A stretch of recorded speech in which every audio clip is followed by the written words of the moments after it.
yet another episode of What's Happening Now with Laura. Tonight, I promise, is going to be a fantastic show. And for once in recent times, I can deliver on my promise because, you know, the memories are going a little bit as the age goes up. I've been double booking and overbooking and stretching myself and all of that. But tonight, we're going to have a very special show on for you. But before we do that, what's trending in the news and what's peeves for me? I was having a conversation with a dear friend this morning. She's a teacher. And we were talking about some business. And then the topic of theft in schools came up.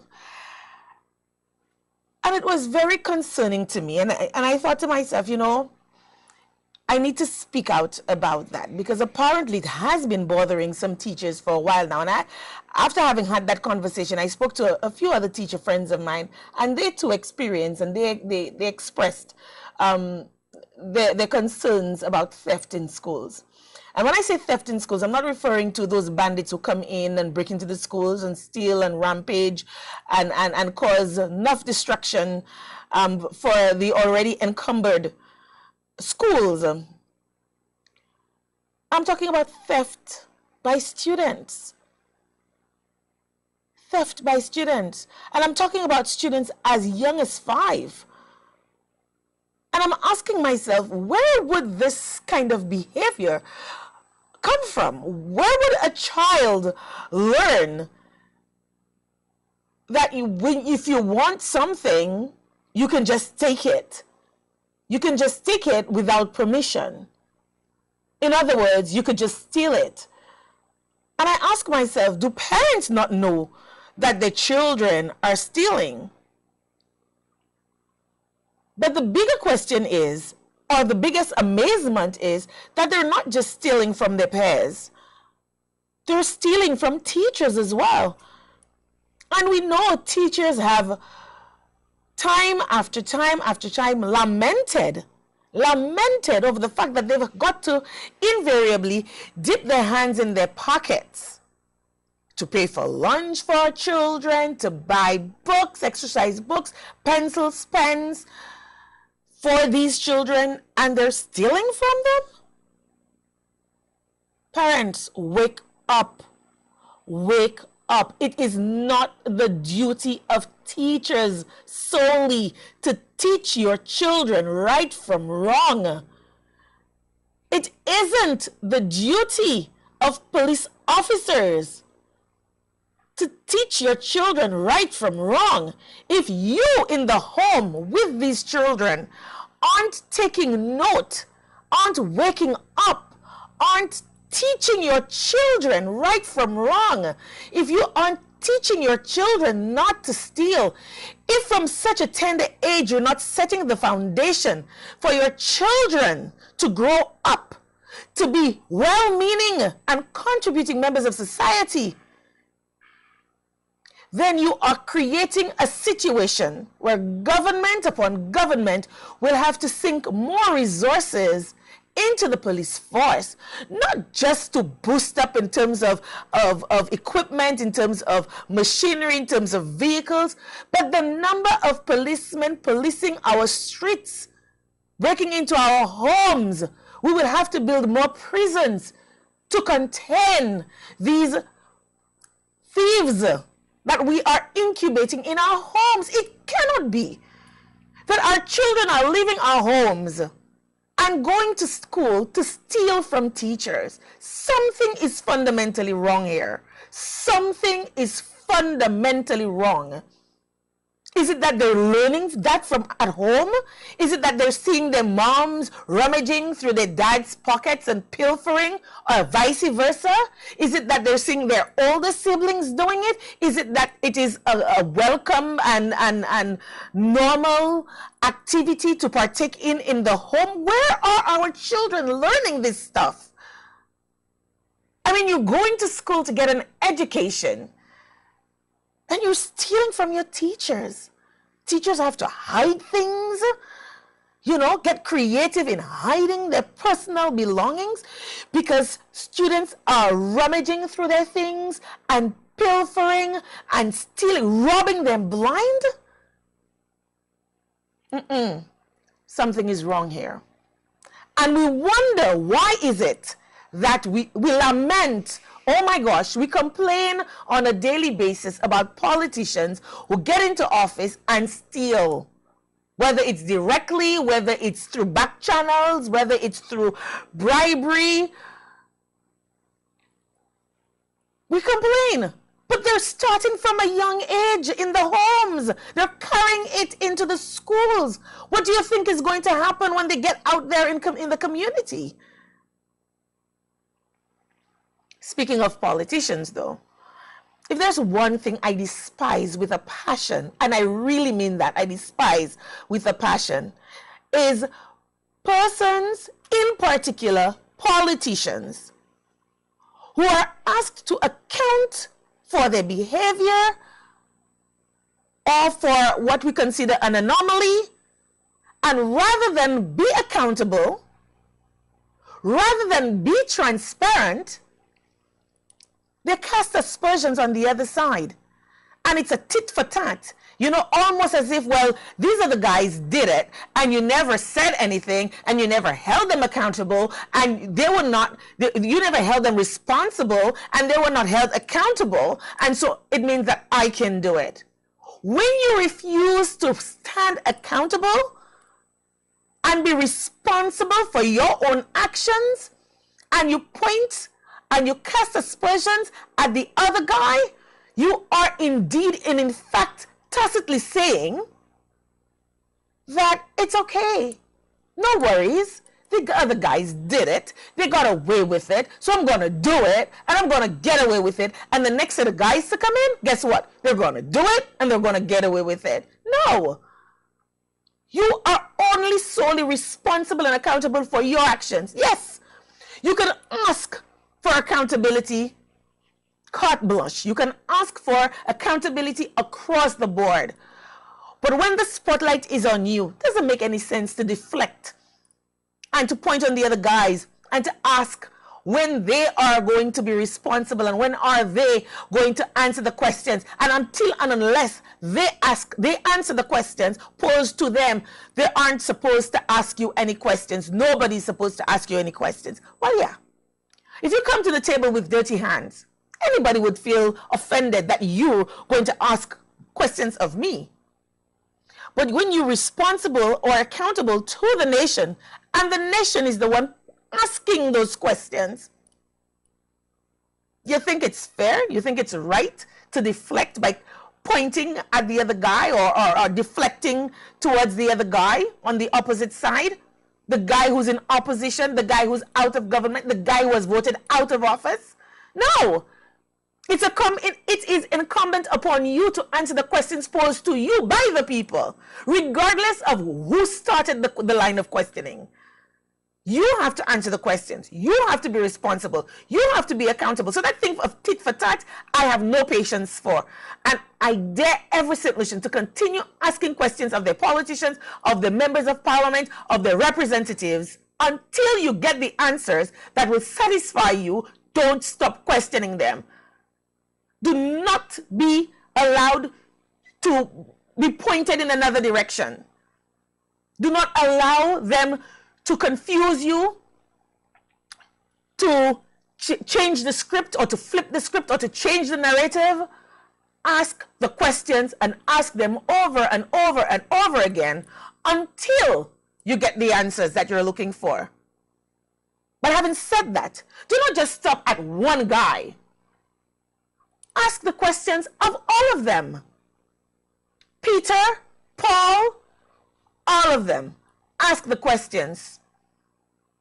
You know, there are a number of issues that have been circulating in the environment, which has been hovering over our heads for years. They're costing us millions of dollars, and we refuse to ask the questions. We could point out Grindberg, and of course, why not? It ain't dead. It's very much alive. Very much alive. And we still do not know how much money has been spent and how much money will continue to be spent on defending ourselves in court. where Grindberg is concerned, sorry. You know, and then we have this thing about this comfort letter. Yes, ask the questions, but don't just stop at one guy. Ask the questions of all of them. All of them. They all have done things that they need to be accountable for, and they need to stand up and answer. If you're man enough to do the deed, be man enough to face the deed. Now, on a more positive note, I read this article online, and the headline was Botham Jean Foundation to pay funeral expenses of U.S. woman killed by police. And to me, that is a bravo. That is a bravo. You know, oftentimes we focus on the negative and we focus on ourselves. And it's unfortunate that one of our own had to die at the hands of police in the U.S. But, you know, as I've said before, countless men and women have been killed by the police, and they get no restitution for it, for having been murdered. Their families get no closure. You know, as a matter of fact, it's just a continuing cycle of abuse, because oftentimes the police officers who have done the deed, they get off, and you ask yourselves, you know, you're supposed to be judged by a jury of your peers, and if the peers can exonerate a man when it's clear that he has committed murder, then, I mean, what's going on? What is the American society like? You know? Or is it that the prosecutors have just not defended them, the dead well enough? And if so, it begs the question, is the American system getting the best brains to prosecute those murderers? But this is what's happening in the U.S.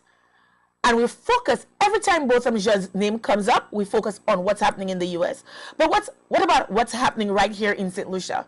We have a number of cases where young men have been killed by the police.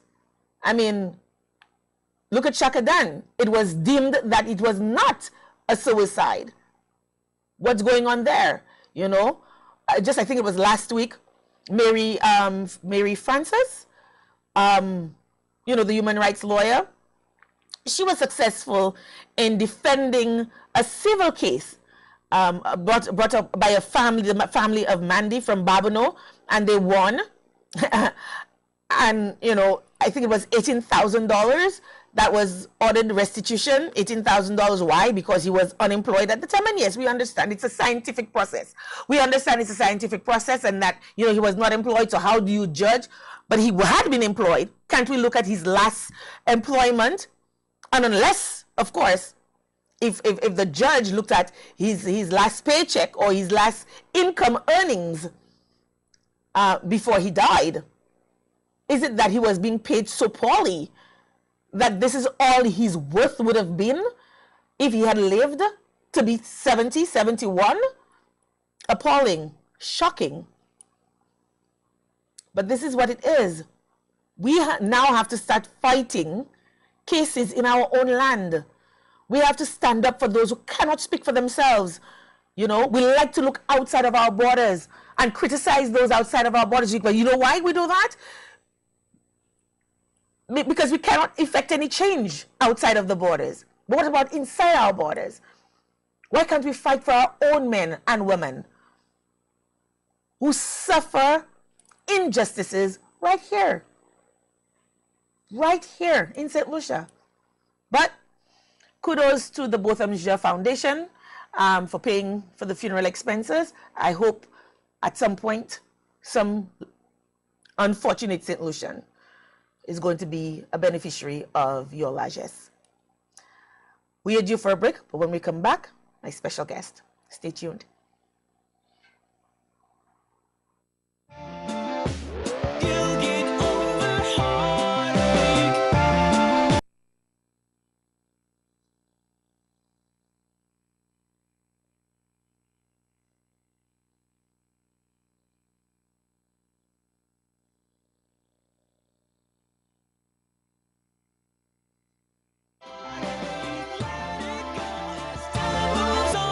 You'll get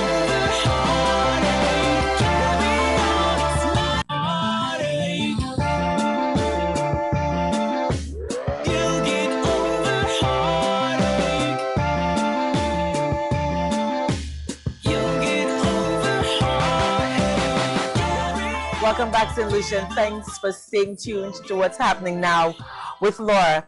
It is often said that sexual prowess and a man's bedroom ability defines the Caribbean male's manhood. But how many of these Caribbean men actually take the time out for an annual checkup? Research has shown that sexual function sharply decreases after the age of 50. However, in my own little research, just going around St. Lucia and asking various men in the various watering holes, I found that at least maybe 1 in 4 men under the age of 50, around 40, in the late 30s, actually admit of having problems in the bedroom with their member, but that they would not go to the doctor to see about it. And it begs the question, why? If it is that your sexuality and your sexual prowess defines who you are as a man, why would you not cherish that enough to go to the doctor? Well, a lot of times they say, you know, when they have to go to check on their prostate, they don't like the exams, and they've heard that, you know, this is a thing for homosexuals, and they don't want to get involved in that. And yet they suffer in silence erectile dysfunction and prostate issues. Tonight with me as my special guest is Dr. Christy Daniel, and we're going to delve into the world of erectile dysfunction, prostates, and all of that icky stuff that guys do not want to talk about. Good evening, doctor. Good evening. Thanks for inviting me to your show. Wonderful. I've been talking with some guys, right? And they've been talking, you know, when they don't think anybody's listening, and they've been talking about, you know, issues in the bedroom, and, you know, they can't stand up. And I'm using the terms that they use, right? And I'm not sure if they're using those terms because there are females around. And they use some other more graphic terms sometimes, but we won't go into that. Yeah, and they talk about it, and so you ask the question, but just go visit the doctor, and they shy away from that. Tell us what you expect. First of all, tell us your who you are, what you do, and then tell us what your experience is with guys coming in and being shy when it comes to getting tested. Okay. So yeah, I'm Dr. Christy Daniel. I'm a urologist, and I like to clarify urologist because most people are familiar with a neurologist who looks after nervous system disorder. A urologist is a doctor who looks after the urinary system. We like to think of ourselves as the plumber for the human body. But what a urologist does, so we look after the kidney, ureter, bladders in men, women, children, and anybody. But what we did was to tag on the male sexual or reproductive health function with our job. Nobody was doing it, so women had the gynecologist. So apart from looking after everybody's kidney, ureter, bladder, we specialize in looking after male reproductive system, which includes the prostate, the testicles, penis. So that's our job. The question you ask about men and the doctors, yes, men definitely are polysocialized when it comes to going to the doctor. And there may be lots of reasons for it. I mean, both historical, cultural, and of course social. Traditionally, it's the woman who takes the child to the doctor from, I mean, first of all, women get pregnant in their late teens and early adulthood. So they become accustomed to going to the doctor from very early. Men do not get sick until past the age of 40. So there's no reason to go to the doctor most of the time, or so they think. The second thing is, I mean, usually it traditionally has been seen as the woman's role to take kids to the doctor. And I mean, you could imagine a guy on a construction site 3 times a week probably saying he has to take his child for vaccines and things like that. I don't think it's going to cut well in our patriarchal society. So one, women are more socialized, and because of their access to health professionals, just taking the children to the doctor, they get to talk to health professionals, so they're a lot more educated about their bodies than men are. I mean, some men come to me wanting to know if they have prostate, which is a normal part of their anatomy, and they think prostate is something they acquire. So there's... Stop. That's a joke. Yeah, no. Actually, that's a question they asked. I come to find out if I have prostate. There are lots of men who think prostate is something that comes upon you as you get older. Because, I mean, nobody talks... Before you're 40, like I said, you don't know about your prostate gland. You don't have nothing wrong with it. So it's almost like they're not aware. Whereas women, like I said, because of the early... First of all, pregnancy forces you to have contact with the health services. Men believe that they're indestructible until... Don't we learn this thing in, like... early, I'm trying to go. I'm shocked. I'm saying, Lucia, honestly, I did not expect to hear this. Yeah. Like I didn't, and I'm trying to cast my mind back to a primary school or even secondary school. If we were taught that, like the parts of your body and. You probably were taught, but again, there's also a significant section of our population still that they don't have access to secondary school, and they don't have access even to primary school. True. There's still people our age that are not able to vocalize in English, and they're semi-literate or illiterate. So, but even among educated people you think would have researched and read more about their body, there's a lot of ignorance about the male body.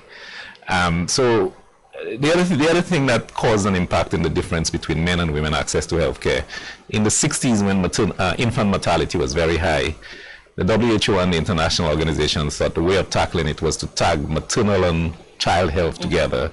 So if you had programs to bring women in for health checks, chances are the children, and that in fact worked, and as you know, infant mortality plummeted, and we don't have a problem like we had in the 60s. Now, there was no emphasis on men. I mean, you heard lots of men's female clinic.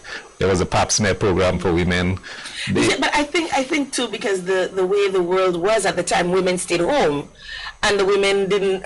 The vast majority of women stayed home. They weren't the breadwinners, so it was. You would, like you said, it's stacked on that because you're home, you have more time on your hands, that the kids would be more your responsibility. And the guy do the macho thing, go out and work and bring the bacon home. And so I guess nobody thought that men could take care of kids. Again, yes and no, but as you know, traditionally most societies in the world were that model where women brought the children up and men went out to work and brought home the bacon, as you call it. So yes, so the belief was that because women were nurturers, they would have more of an impact on infant mortality and looking after the family than men did. The other thing was a lot of disease, as I mentioned, that plague men, that like even prostate cancer we're going to talk about tonight, happened at an older age. So it was believed that it was an old man's disease and you had lived your life and you were going to die, so why spend a lot of money on it? But recently, especially with the death of lots of prominent people in the media having prostate cancer, it has come to the fore, and a lot more money is being spent on prostate cancer, and more educational programs are available now. Yeah. When should a guy first decide to see a urologist, or is it that he has to be referred? Not necessarily. No. I mean, in a bigger society where they have an organized primary health care GP system, most people have to be referred. But in our society, no, you don't need to be referred. You could call and make an appointment, because we do not have that level of organization as yet where we have a GP system and then your GP refers you. Also, there are a lot of primary care doctors who do not like to examine the prostate, and so they just prefer to let the urologist do the examination.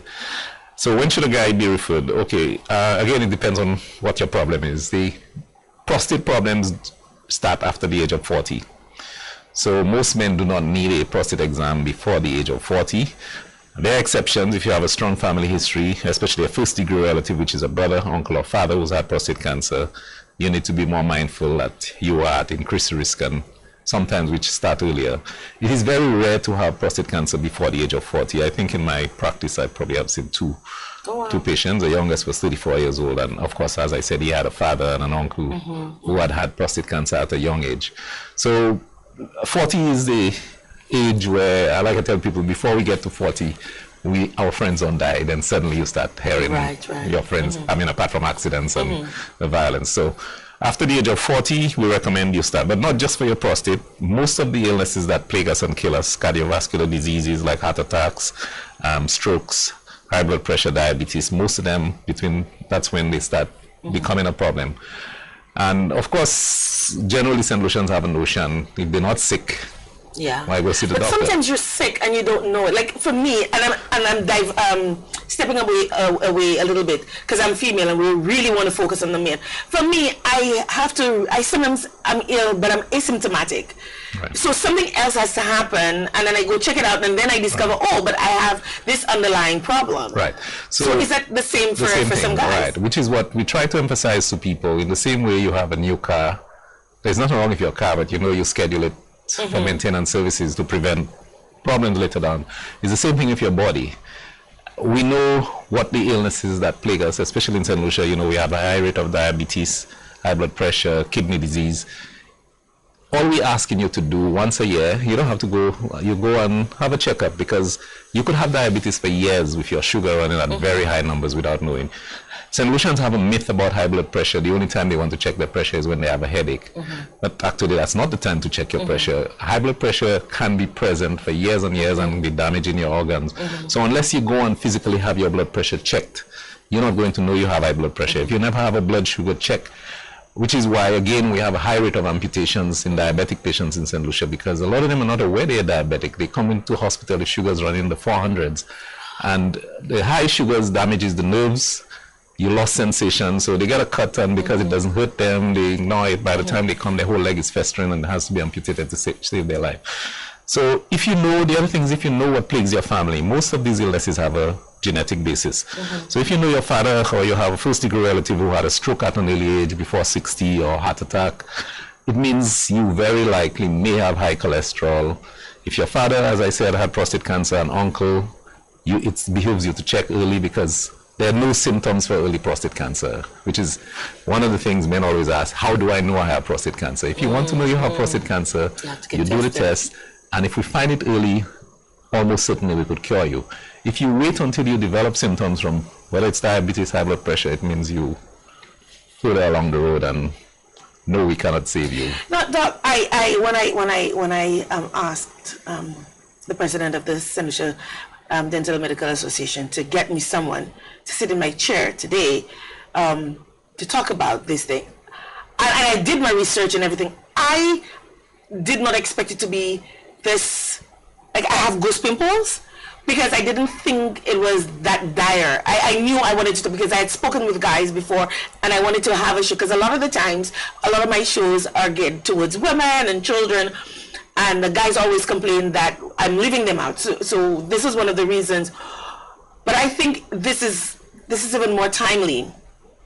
I didn't know that, like I know for women, as long as you become sexually active, you're in your mid-20s, early 30s, you need to schedule a visit with your doctor, your gynecologist, at least once a year, and take it from there. But with guys, you don't get that sense of urgency, you don't get that sense that there is a need for that. Would you say that it therefore should be mandated or made a standard that guys at 40 need to go see a urologist to get checked out? Yes, but not just a urologist. Guys at 40 should have a general health check, have their cholesterol check, their sugar. I mean, prostate cancer is the leading cause of male cancer death, but it's not the leading cause of death. It is the most common male cancer, and more men die of it than any other cancer. But the diabetes and heart attacks and strokes kill a lot more men. So well, you see, I'm saying coming to the doctor, you have a general health check. So you have your cholesterol check, your blood pressure check, your sugar check, and as well as your prostate check, which are the common things. I mean, one other cancer, which again, if you're very health conscious, you could also have a colonoscopy to make sure, because I'm sure you've had friends who died of colon cancer. And these things have an early preclinical stage where if you do the test and it's found early, a lot of people can live very normal lives after a successful treatment. I'm saying the urologist, visit the urologist once a year. In the back door, I've always advocated, and I will always advocate for annual checkups with your GP, regardless of your age. Once you're on your own, you're in your 20s, because we engage in a lot of lifestyle habits that are not necessarily healthy for us. So you smoke, you drink, you party hard, you sleep, you get very little sleep. You need to go to the, I don't believe in that thing about men not going to the doctor. You go to the doctor on the regular. You go to the doctor. I mean, just recently, sometime last year, or was it earlier this year? My dad, he's turning 70 this year. Praise God, knock on wood that he'll make it to that. He said he's going to the doctor, and my mom wasn't around. So he has 3 daughters. So we all were, what's wrong? Like, are you okay? You know, checking his temperature. He's laughing. He's like, no, nothing is wrong. I'm going to the doctor. And we grew up knowing that my dad only went to the doctor because my mom took him to the doctor. Right. So that meant he was ill, something was wrong, and he went to the doctor. But here's my dad now, like in his later years, actually taking himself and going to the doctor because he needs to go to the doctor because he has to have his annual checkup. My mom is not around, so he's going on his own regardless. And for us, we were so proud of that, which is why I'm asking again the question, should it be outside of the regular checkups? Okay, so again, if you have a good general practitioner, you don't have to see your urologist. Right, so a good general practitioner should be able to do your blood test for your prostate as well as a proper rectal examination if he's trained to do it. Like I said, unfortunately, a lot of general practitioners don't like, and men don't like it, and the doctors don't like doing it, so they try to omit it. But yes, if the general practitioner then finds something amiss, he can then refer you. So yes, you need your checkup, which is why I'm emphasizing the checkup. Right.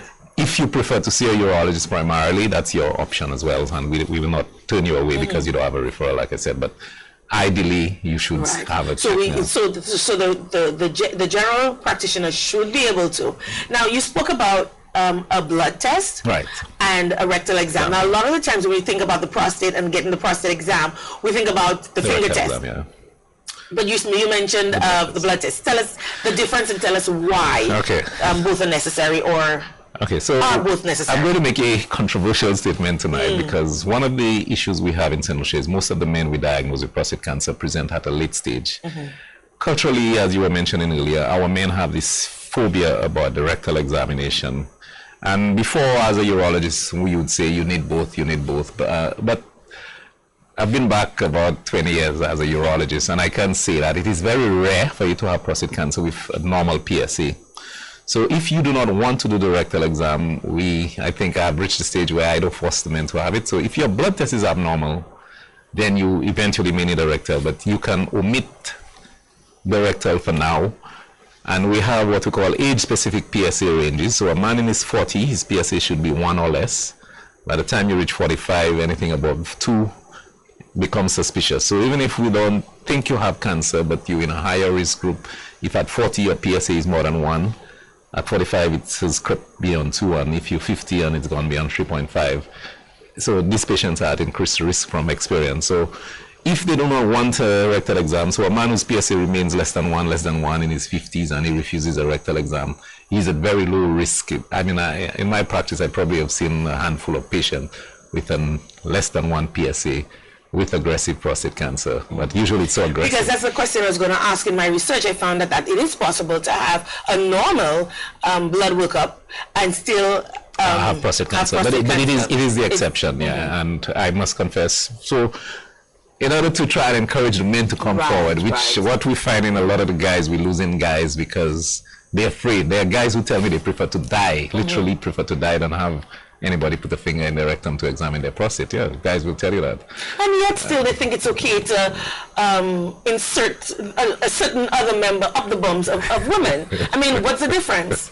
I mean, no, seriously, what's the difference? I ask the question all the time, they can't answer. They think it is so macho and it's so exciting to do that to a woman, but a little finger. In the West Indian society, we have, especially, we're some of the worse than others, we're very homophobic, as you know. Jamaica is the classic one. And there are people that believe just having their prostate exam means that, like as you said, it will convert them to gay. So much so I have a colleague in the Bahamas, he tells me when he gives talks to the men, he used to tell them he has a magic finger. And everybody wondered what he was talking. He said once he put it in, some men believe once he put his finger in, they become gay. Oh my God. He called it the magic finger. Magic finger. But yeah, it is a problem. And I mean, we can lament, sometimes, there's a principle in public health where you could look at what people are doing and decide, okay, they're not doing the right thing, and keep preaching and keep preaching. So one of the first examples I got was the design of road junctions. So if you have a road junction where lots of accidents are happening, you could blame the people, but the easiest thing is to redesign the junction and make it safer. So I think it's time as a urologist that we probably stop emphasizing, especially in our society, until we could change the mindset. Let us stop emphasizing, because the facts are there. Very few men, and you want the majority rather to focus on the few examples where the PSA is going to be normal. And you have prostate cancer. And like I said, I've been back 20 years, I've diagnosed hundreds of prostate cancers, and I could literally count on one, or maybe, say, two hands, the number of patients who've had a very normal PSA and turned out to have prostate cancer. Even in a couple of examples where we were able to send the tissue off for special staining, it turned out that it wasn't really prostate cancer, but it was another form of cancer that had infiltrated the prostate that we were thinking was prostate cancer. So it is very rare. So I want to tell men, because we want to move the goalposts. Right now, I mean, I get men coming to me with PSAs of over 100 and thousands sometimes. And that's the first PSA they have. They never had a PSA before. And it's only when they get sick and they go and they have a PSA over hundreds. And most of these guys, yes, we could treat them. But to cure prostate cancer, ideally, you want to pick it up before the PSA. And that's the question I was coming to. Can it be cured? It can be cured, yeah. So if we catch prostate cancer at an early stage, you have an option of surgery to remove the prostate. So if it's confined to the prostate, we take the prostate out, we've cured you. There's radiation, which can be delivered either as external beam radiation, just like for breast cancer, or there are little pellets that we could implant in your prostate, something called brachytherapy.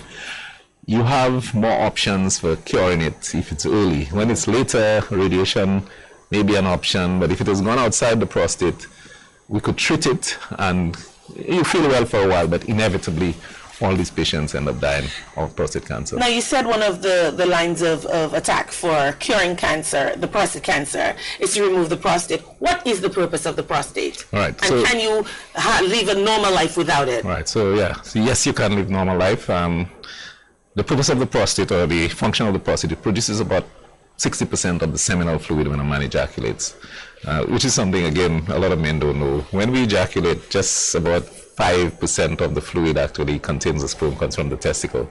Majority of the fluid, 90%, comes from the prostate and a gland called the seminal vesicles.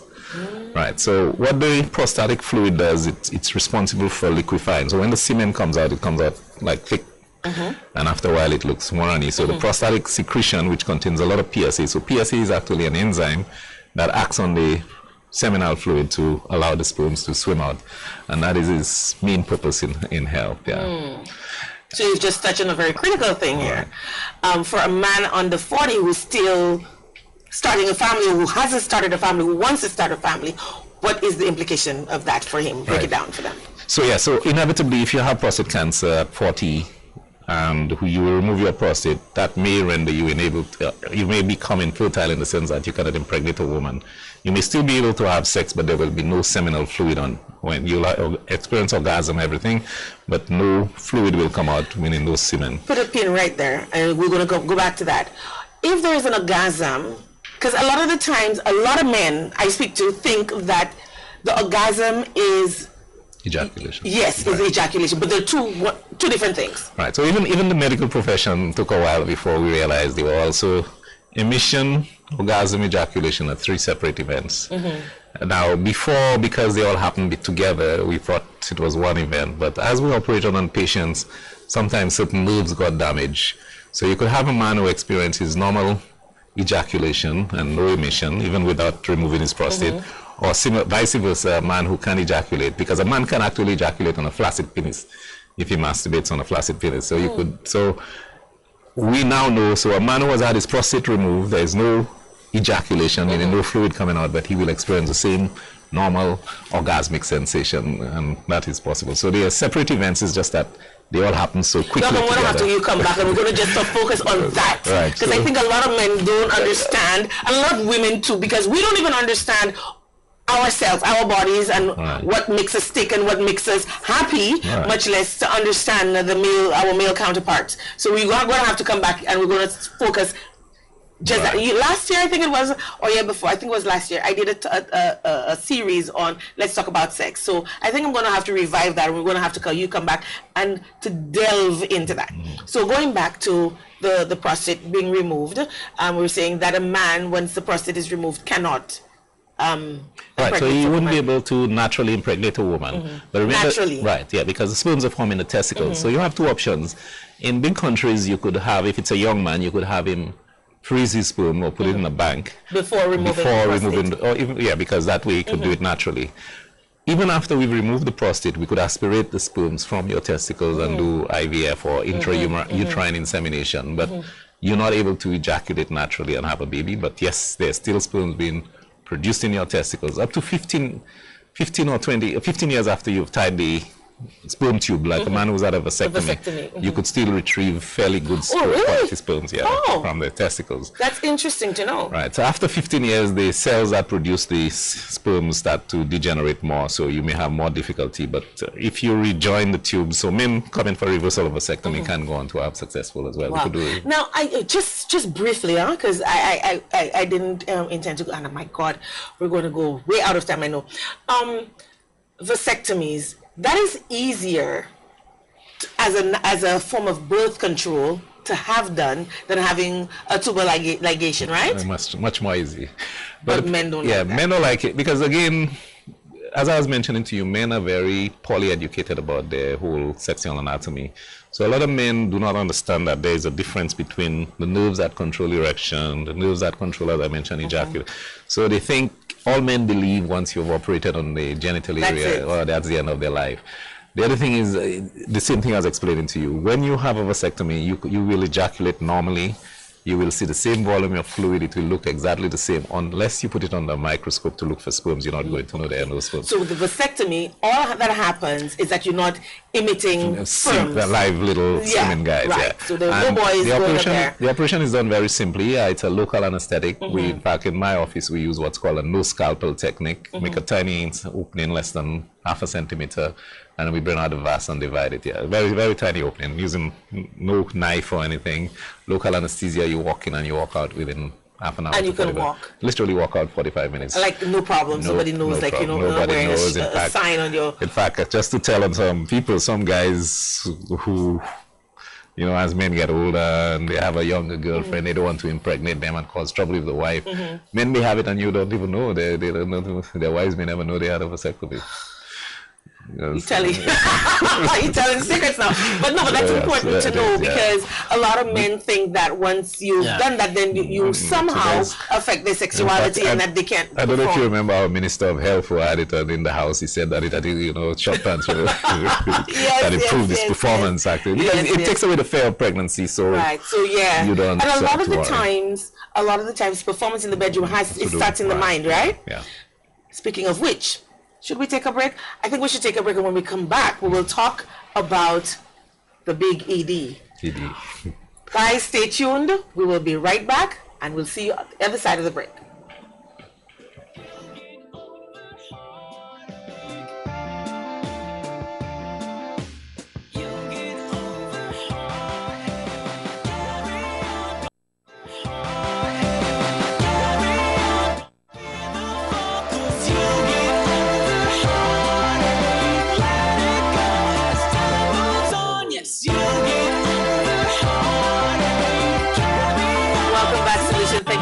Tuned to what's happening now with Laura, and with me, my special guest this evening is Dr. Christy Daniel, and we're talking about health of a man and his manhood. Before we took the break, we were talking about prostate health and knowing when to go to the doctor and knowing the signs and knowing your body as it pertains to your prostate. Before we went on break, we said when we got out of break, we would be talking more now on erectile dysfunction. Find a lot of men now in their 40s are talking about this erectile dysfunction and how they don't have the stamina and how they don't stand up as well, and even younger than 40. But before we go into that, I have one gentleman who's asked a question. Is it true that the more sex, the less chance of getting prostate cancer? Now, we usually leave the questions to the end, but we'll deal with this one now.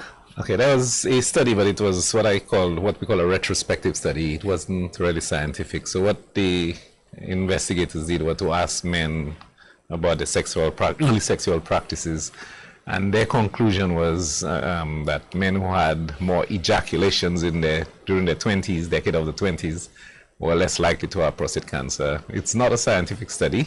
It was retrospective, and one of the flaws of that kind of study is when you ask people to try and remember what they did 20 years ago. Right. So that is the only study I'm aware of that supported that. And if we're talking about the Caribbean male, there will be more of a tendency to glorify, you know, they didn't talk about aspect. Sexual partner, it was ejaculation. So whether it was masturbation, whether it was sex with somebody else, but that was the conclusion of that study. Like I said, it wasn't scientific, it was retrospective, asking people to try and remember what happened, which memory is not. Sometimes the memories is more glamorous than the actual fact. Okay, so now we're going to talk about erectile dysfunction. Tell us what exactly is erectile dysfunction. Okay, so the medical definition of erectile dysfunction is inability to sustain an erection to reach satisfactory sexual conclusion for you and your partner. So what one person might consider erectile dysfunction may not be erectile dysfunction. So now erectile dysfunction can take different forms. So you have men who are not able to achieve an erection at all. You have men who get an erection but it's not sustained, so before they can, it bows and goes away from them. And you have those that will tell you it's not firm enough, so it buckles under the pressure when they try to have sex and can be very frustrating. So all three can be, and of course they can have different degrees, mild, moderate. It can be situational. So some men will tell you with one partner they're okay, with another partner they have more difficulty. And it happens at any age, but it's more common as we get older, as with everything else. So generally, if you meet a young man in his 20s who has difficulty with his erection, most times there is a psychological component, inexperience, whatnot. But as we get older, it's just the same reason we get heart attacks. It's blood flow. So the penis doesn't have a bone. Literally, it's blood that goes in, and just like when you blow a tire up and it gets rigid. So the same thing happens only in a hydraulic system. Blood is trapped in there, and that's what makes you have. So as we get older, the reason we get heart attacks, the vessels to the heart get narrow. Now, you will die of a heart attack, but you will not die of erectile dysfunction. But the two conditions are happening simultaneously. So people with high cholesterol will have more early erectile problems. Diabetics, because of the damage that is done to their blood vessels from the high sugar, will have an earlier onset of erectile dysfunction. Men with untreated high blood pressure damages the blood vessels, leading to sclerosis, and the vessels cannot relax and contract as necessary, and they too will have earlier onset of erectile problems. Men with neurological diseases as well, whether paraplegia or some other neurological conditions, can end up with erectile dysfunction because you need nerves. It's a coordination of the nerves sending a signal to relax the vessels, to allow the blood to fill in the chambers and then get trapped in there long enough to allow you to. Certain medications can also affect it because either it prevents the relaxation, it has a counter effect on the relaxation of the muscles that allow the blood to enter the penis. So this is erectile dysfunction in a nutshell. Right. Now earlier, when you say in the different ages and stuff, you said like in the 20s, most likely. Yeah, so young men especially, okay, so you need to be relaxed. If you ever observe a man get an erection, the first thing that happens, the penis lengthens and folds up and then it becomes rigid. So the reason it lengthens is there's what we call smooth muscle in the penis, and also valves that control the flow of blood in the arteries. So these have to open up to increase the rate at which blood is getting there, and the actual tissue of the penis has to relax to accept the blood. So that's the lengthening process. And as the blood becomes trapped in there, so more is getting in than getting out, the hydraulic pressure builds up, and that leads to the rigid erection that we get.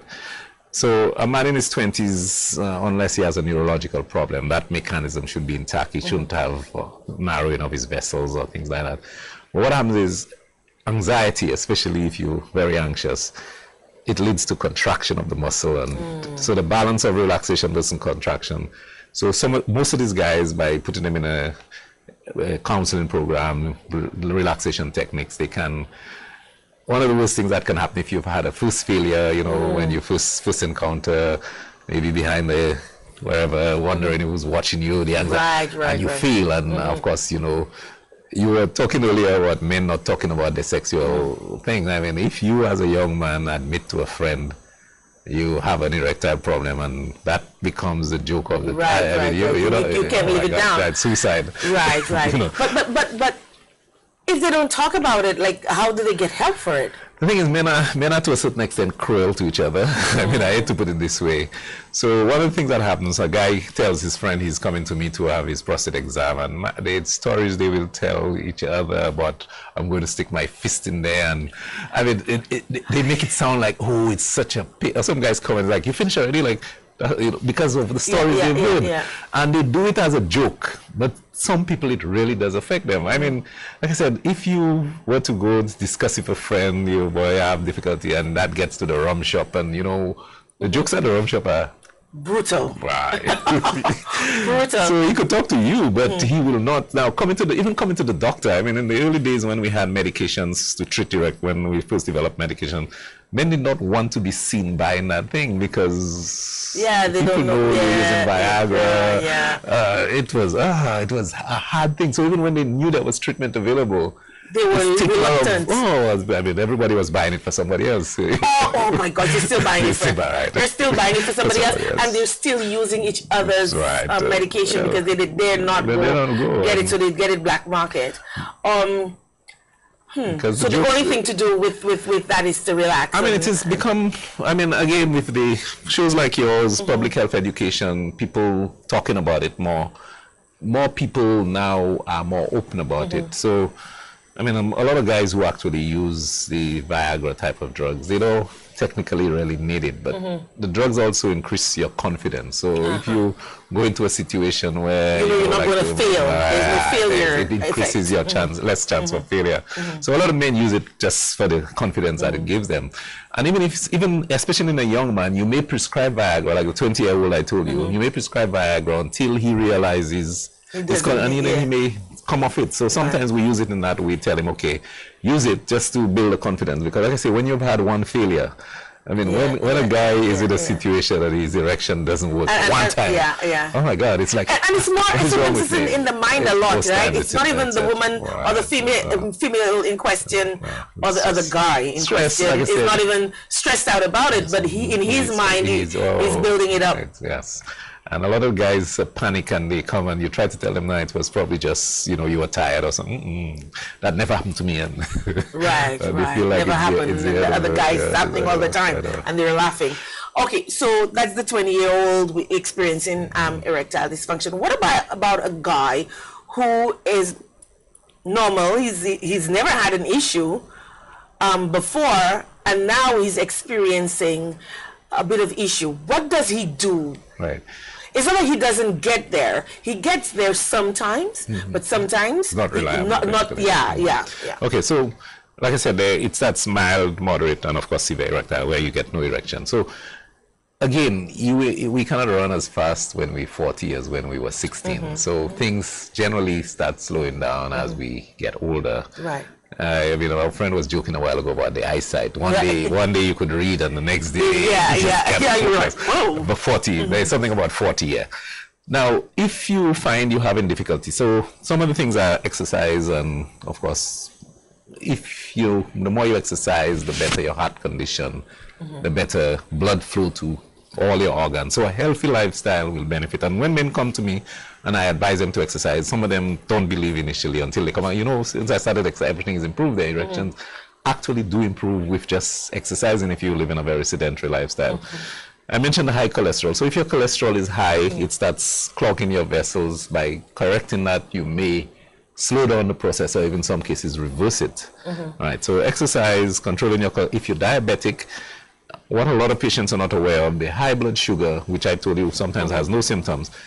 The way sugar damages the various parts of our bodies, that it combines with the proteins in our bodies and affects the function of the proteins. So proteins are what makes us, I'm talking to you, is everything we do relies on the functions of proteins in our body. If the sugar is very high, it's that combines into the protein and it prevents the proteins from doing their work. So the proteins in the nerves get damaged, so the nerves no longer conduct, your leg go numb, the kidney, the blood vessels in the kidney get damaged, so then you develop kidney failure, and all these things. So same thing is happening in the kidney is happening in the penis, and so you end up. So if you control your sugar, the chance of you developing the complications, which again erectile dysfunction, nerve problems, all is reduced significantly. If you, like I mentioned before, if you know you have a family history of heart attack, in fact, right now, cardiologists are actually using erectile dysfunction as a marker of men who may likely go on to develop heart attack. Right? Oh yeah, because they're finding that the erectile dysfunction actually presents before these men get narrowing of the vessels sufficient to give them a heart attack. So if these men really are interested in living long lives, that from the onset of that. Now, speaking of the onset, maybe you just experience once, twice. Okay. At what point do you start sitting up and like, oh, this is becoming a problem. Right. I need to have it checked out. So situational erectile dysfunction is common to all of us. Like I said, when you have a new baby, the baby's screaming in the other room, things like that will affect you. If you and I just finished fighting, try, relax. Yeah. So there are situational things, alcohol sometimes when you're too drunk anyway. Talk to us about no, seriously, that's one of the things that I found. A lot of the guys that I spoke with, they drink a lot, but they don't seem to, and they experience that issue, but they don't seem to see the correlation between the drinking and the erectile dysfunction. A lot of times they tell you, oh, it's about 5 years, just, it's just semi, but. So there's two explanations to men who drink heavily. So men who develop erectile dysfunction may use alcohol as a mask. Men do not admit to their partners they have a problem. So if I come home and I am too drunk and I fall asleep, the woman will say, Monsieur toujours sous, he's not doing anything, and we blame it on the alcohol. But it could be a mask for men who know they have an erectile problem rather than admit it. So it will get drink right. But alcohol has two effects. I mean, at low levels, alcohol increases your confidence, your whatnot. But the problem is it's also a numbing, has a numbing agent. So it may reduce your ability to perform and the quality of your erection as well. So you feel confident that you can tackle any of the women in the crowd. At that level, it might be okay. But when you get to that point where you don't really know what's happening, it actually is a depressant. Right. And it's a nervous system depressant. And as I mentioned, nerves you need, of course, to get an erection. And so a lot of them can't perform when they're very drunk. I mean, in England, they actually have a term. They call it brewer's droop. Oh my God. So the guys who drink, they drink to mask, and then there are guys who drink not realizing that it has that effect on them. Right. Now, we're talking of alcohol as well. But not only do men drink to hide, there are some men who, they tell you they sleep by their wife as though his brother and sister. And men, I worked in England, I studied in England, and I remember one guy telling me that he had married this younger woman and he had developed erectile dysfunction. And rather than admit to her that he could not perform, he made sure every night before they went to bed, he found something for them to row about. So he was upset with her. He didn't have to do anything. I said every night, he said every night. And she never picked up?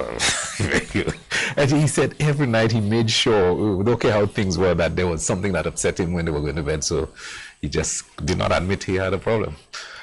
That is so sad. It's literally men. There are men who think if they cannot have sex, it's the end of life. So they will actually start becoming very suspicious of their wives.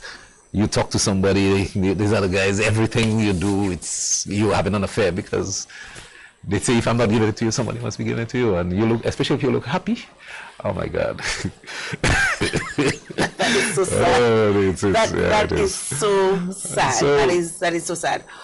Wow. And the thing is, recently with research that we've done, a multiplicity of treatments that are available. But then, like I tell you, there was initially the embarrassment of you go to buy Viagra, your friend, the rum shop, as you know, is our main socialized. Right. So how do you get over that? How do you get guys into the office to talk about it, to get tested, to see what? Because a lot of the times, as you suggested, it might be psychological, it just might be in your mind. But how do you get guys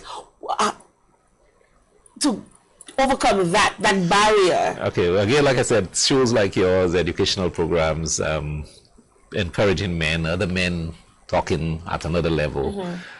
I don't know, maybe I haven't thought of, maybe we should have programs in the bar where we talk to them in the rum bar, which is where they spend most of their time, as you know. But since coming back, we've done lots of health programs. I must say the attitude has changed a lot. A lot more people who are willing to come forward. Of course, some are still not willing to come forward. So what you find, I mean, you could buy like Viagra now is available almost like sweetie. So I went to fix my watch one time, and the watch repairman had Viagra in his glass case. I thought that was prescribed though. No, it's supposed to be, but we live in the third world. How do we know that what we're buying over the counter and what we're buying on eBay and Amazon is genuine? Right. That's one of the problems in again, the third world. As you know, there have been instances in Nigeria where people actually empty the capsules and put nothing in there. So one of the problems in the third world is we do not have adequate testing of medications. Not only that, there are things that people sell you that just says a name and there's no ingredient label on it. So if something happens to you and you go, nobody's able to say, okay, this may be what you're reacting to. But it's just, at the moment, our level of development. So guys would rather take that chance with their lives than to deal with the issue head on? If you go to any pharmacy, there's a back shelf with all these honey goat weed. And they say, we were just talking about that's right. So this is where you'll see these guys. They don't want nobody. You'll see them huddled, almost like if they're trying to hide, trying to get something. So oh my God. TJ Maxx. Guys, I'm not laughing. I'm not laughing at you guys. I just think it's so silly, really. Not only that, if anything you tell them that will enhance their erection, they'll go for it. So whether it's Wama, Day, Pinka, Wet, you name it, just say it works. And they will go for it. So say it will make you have a power to go. Wow. So there's no question. And women, we talk about this stuff all the time. We talk about it. We sit and we talk with each other. We go to each other's houses. We socialize. We talk about it. Guess what happened to me? We talk about it. But guys, I know. Well, guys, again.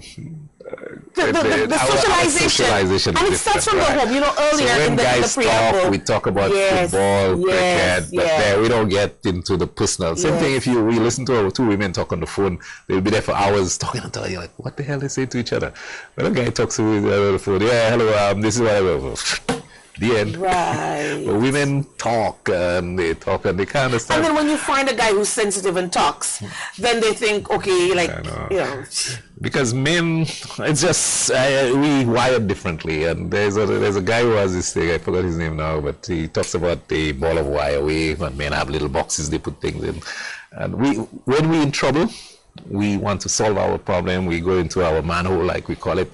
I'm going to figure this out, and really call a friend. And so you're going to figure it out with your limited knowledge, right? And then which is why suicide rates in men are a lot higher. When men are in trouble, they internalize things, and not only that, when they decide to commit suicide, they go for the most violent way that there's no coming back.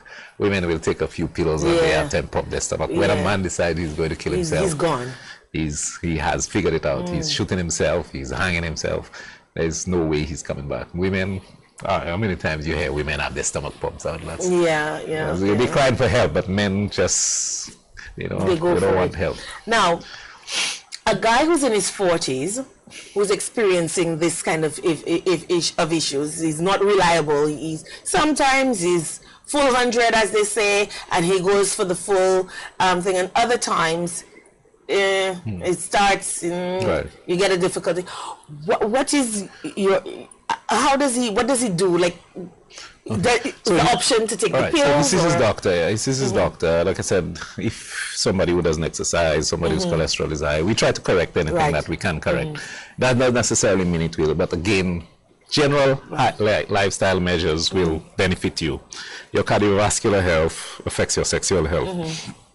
So nowadays it's very easy. Before, when I first went into urology, we did not have pills. So the only thing we had was injection therapy, where you actually had to inject medication into the base of your penis. It's very reliable. It works very well, and but not painful. It's just like a diabetic injecting insulin. So, but the joy of a little stick, the benefit you get afterwards. Right. And the injection is very reliable. Works very well. But how often do they have? Just on demand, on the day when you want to. So on the day they just go. But that means you have to be on a schedule. No. I mean, not spontaneous. Spontaneous is we start talking and then and then something happens. But you schedule your business and go and get this thing and then come back and say, okay, it's okay. Trust me, you could incorporate it. The thing about life is, if you're creative, you could incorporate it into the act. So even your partner can learn how to give you the little juke. And So also they could do that. yes. Okay. Right. I thought they had to go to the doctor. No, we teach you how to do it. Okay. You I get thought you had to go to the doctor. No, it's just like a diabetic. Literally like a diabetic. Okay. When you have it pre-measured, when you're ready, and within 3 minutes you get an erection, depending on the dose you give. And how long did that last? Again, if you want to go a little longer, you give a little extra dose. If you want, it works very well, very reliable, extremely. For those it works for, and it's men who use it will continue using it. Yeah, so that's one. My fear, my concern is, don't you get a dependence on this thing? It's like, and again, what is dependence? I mean, at the end of the day, you cannot have sex at all. Okay, all right. I'm thinking like a woman. I'm sorry. You have to smile on my face after he's. My apologies. I'm thinking like a woman. Like, I mean, isolation. So I'm thinking of like. People worry about dependence, but at the end of the day, it's. Sex means a lot to men, as you rightfully said. And if, you can't get nothing and you get half a loaf. Yeah, you might as well. And you go for it. And it works, you'll go for it. Okay, great. Go for it, basically. So the tablets are the simplest thing. And like I said, before we had the tablets, I mean, when I first heard about they developing a tablet, I thought it was a joke because I could not imagine something being so specific to your swallow. Right, exactly. But again, knowledge has increased and we know the exact enzymes that are in the penis that relaxes the penis. So the tablet actually affects the relaxation process to allow the blood flow to get into the penis and be trapped into the penis. And they work very well, very reliable. If you take 100 men, not knowing their diagnosis, who have erectile dysfunction, and you give them 60 to 70% will get an erection satisfactory to have sex. We have our first call. Oh my gosh, the time. We have our first call on. Thank you for calling. You're on the air. Did we lose the call? Oh my gosh, there's a terrible feedback. Good night. Good night. The doc overlooked something. Foreplay is important. Foreplay is important. Yeah. Okay. We didn't get there yet. We're not overlooked. We didn't get there yet. Important. We did not get there yet. We didn't overlook it. Well, I noticed you were talking about foreplay. No, well, okay, so we'll get to the foreplay now. Important. Once your partner is patient. Sorry? Once your partner is Oh my gosh, can you hear clearly? Once your partner is patient. Once your partner is patient. Yeah. Foreplay is what's important. Okay. All right, so we'll get to the foreplay. Thank you so much for calling and sharing. And the lines are open. I didn't realize the time got away with us, but the lines are open. You can call at 451-9788. You can send us your WhatsApp messages at 284-6536, or you could drop us a line at laurajeppe@gmail.com and air your concerns there. So we were talking about the treatments. Yeah, okay, right. We have another call. We have another call online. Thank you for calling. You're on the air. Yes, good night. Good night. Yes, several times the doctor referred to St. Lucia as being third world. Yeah. Is this started to get here? We actually at the 2.5 world, not the third world. Again, that's a matter of opinion. Being number 2.5 and how we behave. I work in a hospital, the main hospital in St. Lucia. Our records are not even electronic yet. So we could say we third world because somebody say we 2.5, but our roads are littered with potholes, and I could go on and on and on. So first world is now almost in space, and we're still in the 18th century as far as I'm concerned. So yes, we are third world. Healthcare in St. Lucia, I work in the healthcare industry. What we deliver to the public, the quality of what we deliver is definitely third world. So yes, we are third world. Okay, we have another call online. Thank you for calling. You're on the air. Hello, good night. Good night. The doc mentioned honey goat weed. I thought honey goat weed. Hold on, sir. Hold on. I can barely hear this last caller. So maybe we having a difficulty or something. But if you can speak up a little bit. Yeah, hello, good night. Yes. The doc talk about honey goat weed. I thought honey goat weed was for women with diabetes that don't have sexual feelings. Because Felfid once told me that it is very good for women, that you have to take the tablet once a month. I will listen to the answers on the radio. Okay, actually it's a common ingredient in a lot of the over-the-counter sex stimulants that are sold to men. It's usually it's a mixture of ingredients, and honey goat weed is one of the things that is commonly in the things that are sold to men as sex enhancers, the natural sex enhancers, yes. I don't know if it has an effect in women for anything else. I'm not aware. But yes, it is there. Okay, I can't hear the caller anymore. He's gone. Okay, thank you for calling and for sharing that. Yes. So, so we were saying about the pills, and we were using the pills and the thing. But the first caller talked about foreplay. Right. I'm not sure why he brought up foreplay. The patients we're talking about who have erectile dysfunction and not able to get an erection, I mean, you could play until doomsday and you'll not get anything. You get an erection. The guys will tell you when it goes down. Because you can only do so much foreplay. So even if you're erect during foreplay, so when you get to the business... Foreplay is good for normal sex, but the guys who have true erectile dysfunction... Foreplay doesn't... you'll just frustrate them because you're there, you're playing and you're playing, and you... I mean, there's a verse in the Bible that says the spirit is willing and the flesh is just weak, and you need some assistance whether you believe it or not. So, yes, I'm not discounting foreplay, but there is true erectile problems where men cannot achieve an erection and they need something to assist. And those would be the guys who, like you said, suggested abuse alcohol or diabetics and hypertension and heart disease. And as we get older, of course, a lot of and of course, you were saying that the erectile dysfunction is a marker now used actually, to indicate. So in a lot of cases, they're finding that it actually predates the onset of, like heart attacks and narrowing of the heart. So guys have to take that very seriously. It's something that should be. So if a guy is a month, a year into having problems getting an erection, should they now... Again, which is what we talk about, the general health thing. So you get your cholesterol checked, because a lot of people, again, cholesterol is another issue that, I just digress. You don't think? There's a call? Yeah. Okay, there's a call online. Thank you for calling. You're on the air.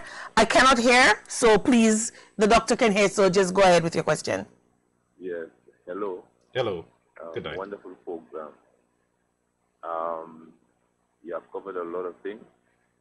I am just saying they need to have a round 2 of this program because you have covered a lot of issues, the psychological issues, the environmental issues, biological issues, which impact an individual in terms of their being sexually responsive.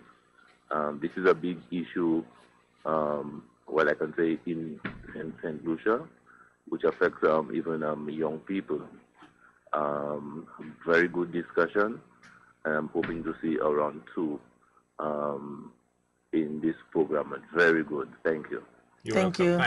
But we will, because I said that we were going to do let's talk about sex, and we're going to focus basically on the, because I think the sex is so important to a lot of people, and we discount it or we make light of it, we make fun of it, but really and truly, it's a bond. It's something that brings people together. And if you can't have that bond, then you have a dysfunction. You have, like your friend, the guy you were saying that is looking for a row every time. Intimacy is nigh. Yeah, men are generally happier if they have sex. I can vouch for that. Yeah. I tell my women friends that if you want your man to be happy, almost pretend, even if you have to pretend, but give him sex. They talk to you, otherwise it's just a grunt. They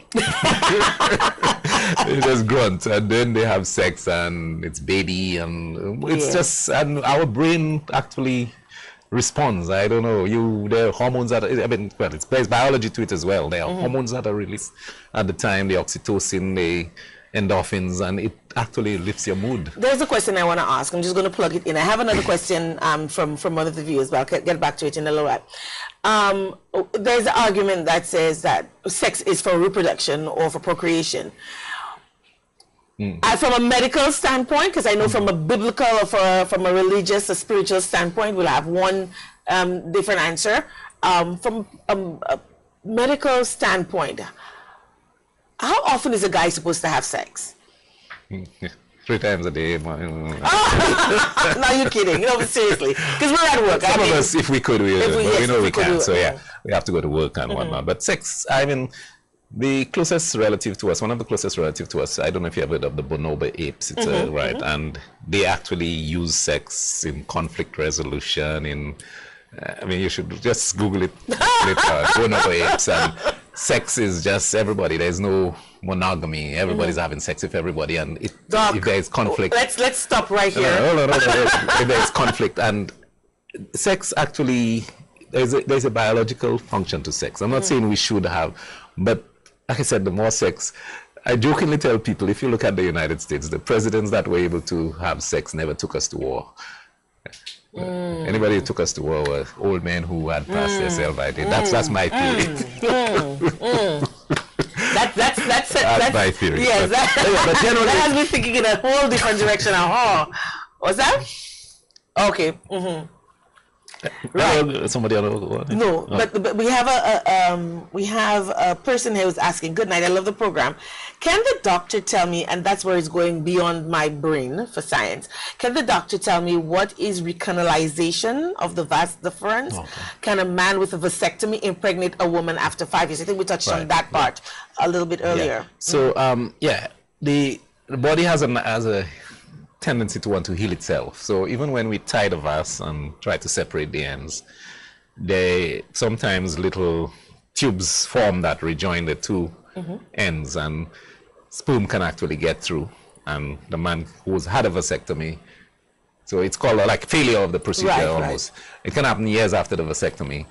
It's very uncommon. About 1 in 1,000 or more vasectomies may fail.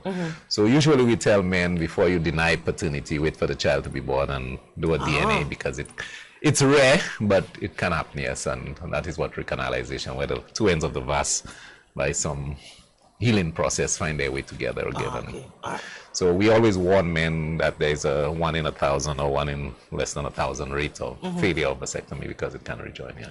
Okay, now we're running quick out of time, and that's because I did not keep my eye on the clock. So we can't take a lot of the calls, and I'm sure that's coming through, and then some of the messages that are coming. But we will have you back on, and we'll talk specifically on certain things. I can see certain persons are asking for specifics, so we'll have you back. Final words. Okay, so just one other condition before I go. I'd like to talk about is premature or rapid ejaculation, which men suffer from, and they suffer a lot about it. There'll be two things before we go, but go ahead. So rapid ejaculation is where a man ejaculates either before penetration or soon after penetration. Very frustrating for both him and his partner, because neither of them reaches satisfaction. Most men only present when the woman starts chups in because she's ready and he's not satisfied. In the younger days, men are able to get a second erection very quickly, and the second one usually lasts a little longer. But as you pass 40, again, you need to wait till tomorrow, and it's very frustrating. And it's a treatable condition, very easily treatable, very frustrating. Some guys will avoid sex because of it, but I just want to say that's one of the other that's important, because you just jumpstart my memory. One of the questions I had to ask you is, what about the guys who, when they get an erection, they just keep going and going and going and going, right? So that is delayed ejaculation, and going, right? Yeah, and that one is harder to treat. We know how to slow it down, but we don't have as much. And sometimes it's fantasies that they have, fantasies you engage in at the time. There's a story about I tell my friends about a preacher who, when he was preaching, he fantasized about sex, and when he was having sex, he fantasized about preaching. So he got his wires a bit crossed, and as a result, he suffered delayed ejaculation. But they need to change. No, but seriously, they need to get the wires crossed, uncrossed, and get the fantasies right. Because you're damaging the woman. And I tell my friends that all the time. This thing about the guys seem to think that they can go on for hours, and I had a session for 2 hours. I'm like, hello, you had a good time for 2 hours, but did you think to ask her if she had a good time for 2 hours? Because there's so much friction that she can take. Some men also use numbing agents. I don't know if you'd have the Blackstone. Yes. So it's an anesthetic that numbs the penis and, of course, delays ejaculation. Do these things have side effects after? Just a local anesthetic. So after that's done, later on in the life, there's no issue with that? Yeah. All right. We're going to have you come back. Final words on the whole erection. Yeah, so essentially, like I said, we spoke about the prostate and men's health, but I need men to understand that health is, a healthy lifestyle will benefit you, whether sexually or cardiovascular health, everything. And, just once a year, you could choose your doctor. You don't have to come to the urologist. And again, I said, this is controversial, but I want to de-emphasize, because I understand St. Lucian men do not like a rectal exam. So I want to say, even if you don't have a rectal exam, have a PSA. Know your family history. If your father, your brother, your uncle has had prostate cancer, it means you're at increased risk of it. Prostate cancer is curable and very treatable if we find it at an early stage. And there are no symptoms to prostate cancer, no symptoms to early diabetes, no symptoms to high blood pressure, and all of these can shorten your lifespan significantly. A lot of your friends you hear who found dead, heart attack, are people who probably had high cholesterol, high blood pressure, untreated. And the other pet peeve I have is a lot of St. Lucians listen to the doctors who never went to school, who pick up their knowledge. Yeah, Dr. Sapapi. Oh my God, Dr. D. These doctors are so powerful. Yes, yes. So just, there are enough doctors now. It's not a shortage of doctors. St. Lucia has probably the most health centers per capita in the Eastern Caribbean. So you can avail yourself at any time to a doctor and get good information, and it may save your life. I'm getting a lot of the messages coming through, and a lot of people saying very good educational show for men. Keep that coming and stuff. So I'm getting a lot of messages from women as well saying, "Oh my gosh, good call. I didn't know that," and that kind of thing. So awesome! Thank you for coming on, and I'm going to bring you back. I am going to have to bring you back. We're going to have to revive our Let's Talk About Sex series, and look at that aspect of it. We looked at more before towards the women's side of things, but we need to focus a little bit more on our men and to understand the whole psyche and whatnot. So if somebody wants to, if a man out there wants to visit, come straight to you, how do they get to you? Okay, I work both in the public and the private sector, so if they get a referral, they could see me at the clinic at Victoria Hospital. My office is in the Tapio area, right next to the School of Music, and the number to call for an appointment is 456-0940. Great. So guys, you heard that. The doctor is here. You can either avail yourselves of his services in the public sector at VH, or you could go to him in his private practice at Tapion. And please, guys, please get proper information, because I'm sure you've heard, happy wife, happy life. If your wife ain't happy, she's going to get it somewhere else. If your girlfriend not happy in the bedroom, she's going to get it somewhere else. And you know what? That's just going to escalate into another situation, because we do know that we've had situations where people have lost their lives over these love triangles. So please get yourselves checked out. Don't listen to your buddies, because guess what? They're probably having worse issues than you are. So please check out your doctor for issues that affect your sexual life in particular, because we know that is what you define your malehood as. Please check a doctor. Until next time, adieu. Thank you.